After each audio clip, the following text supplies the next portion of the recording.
আম রসুনের টক ঝাল আচার খেতে অসাধারণ হয়। গরম ভাত, খিচুড়ি, এমনকি বউ ভাতের সাথেও কিন্তু অসাধারণ লাগে। তো চলো বন্ধুরা, রেসিপিটি দেখে নাও।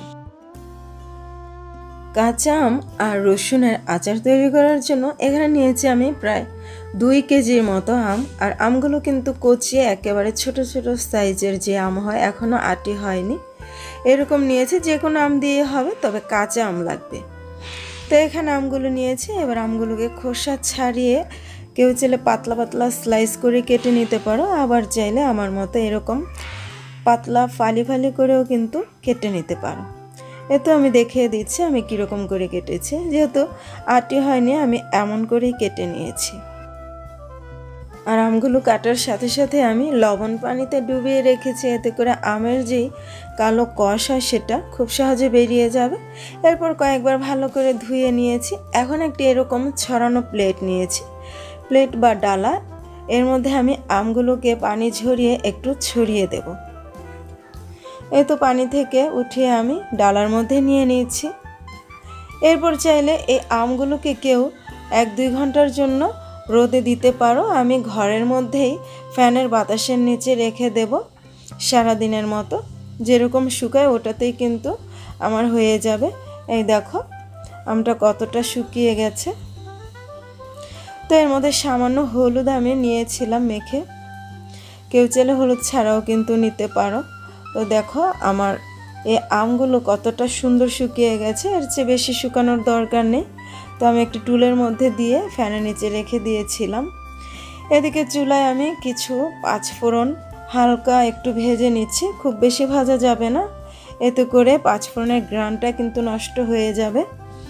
তো 5 ফোড়ন ভাজা হয়ে গেলে আমি নামিয়ে নিয়েছি। এখন কিছু মরিচ, শুকনো মরিচ আমি হালকা ভেজে নিচ্ছি, এগুলোকে চিলি ফ্লেক্স করব। সাথে এখানে প্রায় 2 টেবিল চামচের মতো সরিষা নিয়েছি, এগুলোকে বেটে নেব। তো সবগুলো আমার বাটা হয়ে গেছে। এখন আচারটা তৈরি করে নেব। চুলায় প্যান বসিয়ে দিয়েছি, এর মধ্যে দিয়ে দিচ্ছি প্রায় আধা কেজির মতো সরিষার তেল। যেহেতু টক ঝাল আচার, আর টক ঝাল আচারের মধ্যে কিন্তু তেলের পরিমাণটা অনেকটাই বেশি লাগে। তো তেলটা দিয়ে দিয়েছি। এ পর্যায়ে এখানে 1 টেবিল চামচের মতো গোটা 5 ফোড়ন দিয়ে দেব, এতে করে খুব সুন্দর একটা ফ্লেভার আসবে। এই তো 5 ফোড়ন দিয়ে দিলাম, একটু নেড়ে চেড়ে দিচ্ছি।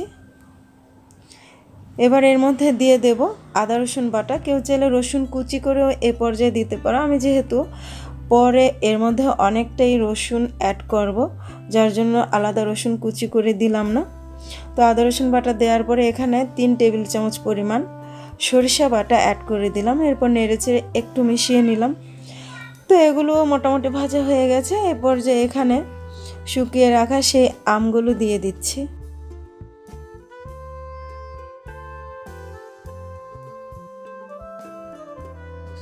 এই তো সবগুলো আম তেলের মধ্যে দিয়ে দিয়েছি। এবার একটু নেড়ে চেড়ে নিচ্ছি।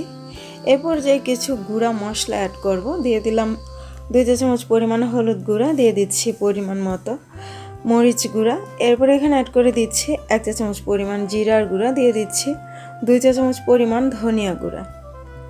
এখন দিয়ে দিচ্ছি এখানে প্রায় 3 চা চামচ পরিমাণ 5 ফোড়ন, যেগুলো আমি আগে থেকে ভেজে একটু গুঁড়ো করে নিয়েছিলাম। এখন দিয়ে দিচ্ছি এখানে চিলি ফ্লেক্স 2 চা চামচ পরিমাণ। এবার সবগুলো উপকরণ খুব ভালো করে একটু মিশিয়ে নেব।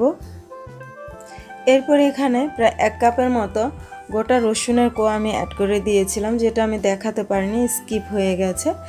এখন এর মধ্যে দিয়ে দিচ্ছি প্রায় 2 টেবিল চামচের মতো ভিনেগার, দিয়ে একটু নেড়ে চেড়ে নিলাম। এখন 1 চা চামচ পরিমাণ বিট লবণ অ্যাড করে দিলাম। আর যে কোনো আচারের মধ্যেই বিট লবণটা দিলে কিন্তু অনেক বেশি টেস্টি হয়। তো রসুনগুলো আমি দেখিয়ে দিচ্ছি। এর মধ্যে আমি প্রায় 1 কাপ রসুন কোয়া দিয়েছি, আর কিছুটা কুচি করেও দিয়ে দিয়েছি। তো রসুনগুলো ইতোমধ্যে সিদ্ধ হয়ে গেছে, দেখতেই পাচ্ছ বন্ধুরা। আর এই আচারটা অল্প আছে বেশ কিছুক্ষণ জাল করে একটু ভাজা ভাজা করে নিতে হবে, এতে করে এই আচারটা ফ্রিজের বাইরে কিন্তু 2-3 বছরের মতো খুবই ভালো থাকবে। এরপর আমি আরও 2 টেবিল চামচের মতো পাঁচফোড়ন ছড়িয়ে দিয়ে আচারটা নামিয়ে নিয়েছি।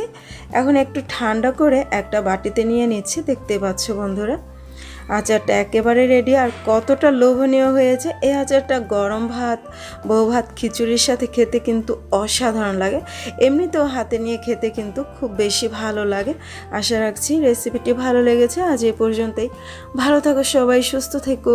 আল্লাহ হাফেজ।